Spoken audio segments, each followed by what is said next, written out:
სტეიკინგი ახსენი მე არის ეს ფირი და ისიც ნახეთ და რა დროს გამოვიყენო ესეთი შეკითხვა თუ არ ყიდის, ანუ არის ერთი ესეთი შემთხვევა და განვიხილოთ ზოგადად ყველაზე.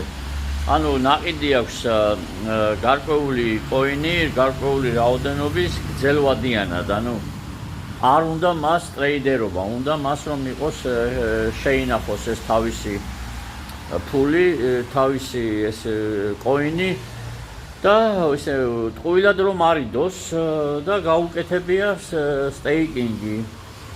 ანუ რა არის უკვე გითხარით, ეს არის იგივე შემნახველი სალაროს ფუნქცია, ანუ შენ კოინებს ინახავს სტეიკინგში და იქ რაღაცა პროცენტი გერიცხება, ანუ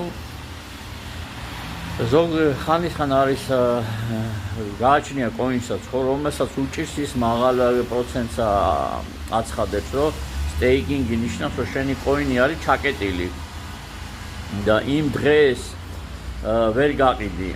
Flexible ნიშნავს ესეთი მორგებული რა, ანუ მარტივად რო თქვა, როცა გინდა გამოიდან.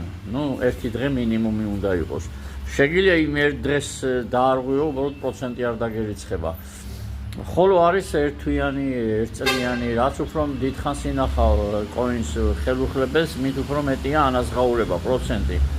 ნუ ამ შემთხვევაში ვინ შეინახა, იმან შეინახა გრძელვადიანად ერთ წლიანზე და იქ მაღალი პროცენტია ახლა.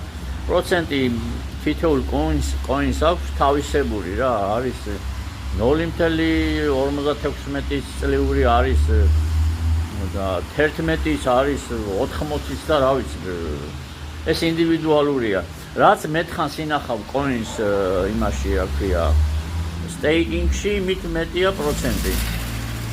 ამ შემთხვევაში ეს გამართლებულია, იმიტომ რომ ეს კოინიც კი იზრდება ის ბაზარზე, მაგრამ პლუს ამას ემატება ის პროცენტი, რასაც სტეიკინგში გთავაზობენ. ეს ორი პლუსი. ეხლა მინუსი რა აქვს?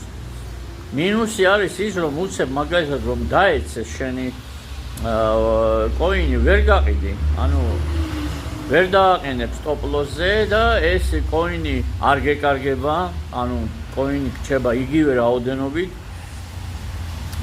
პროცენტი იგივე რაოდენობით გერიცხება, უბრალოდ შენ თუ ვაჭრობ, ვერ გამოიყენებ ამას შემთხვევაში მის stop loss, ანუ ვერ გაყიდი და ზარალი, ანუ მინუსი რაც დაიწერება, დროებითი ზარალია ესეც, ანუ მთლიანად არ კარგა, ფული უბრალოდ